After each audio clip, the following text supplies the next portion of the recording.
Hi everyone, this is Top 3D Shop, and in this video we will tell you about the Flashforge Creator 4 Professional Dual Extruder FDM Printer.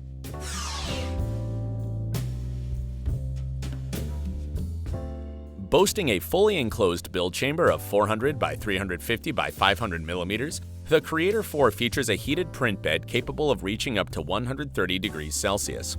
The integrated active chamber heating system ensures a constant temperature of up to 65 degrees within the working area. The machine has an internal compartment to accommodate 2 spools of filament.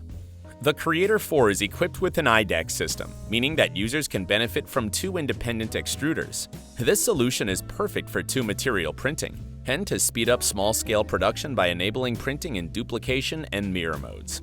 The 3D printer comes in one of 2 basic modifications, S and A.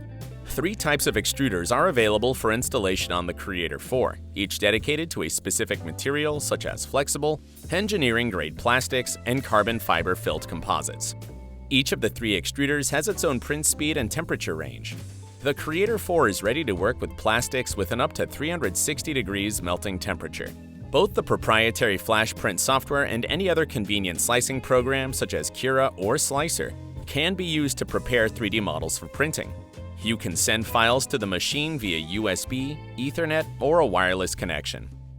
The practical features of the Guider 3 Plus include the automatic bed leveling system, 7-inch touchscreen, filament sensor, air purification system based on a HEPA 13 filter, and a video camera for online monitoring.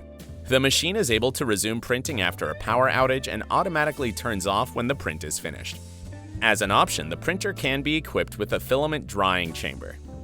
The Creator 4 is ideal for professional use in a variety of areas, including industrial design, tooling and fixtures production, architecture, and decoration. This is Top 3D Shop with the Flashforge Creator 4 FDM 3D Printer overview. Subscribe to our channel, leave your comments below, and hit the like button if you've enjoyed the video. See you soon!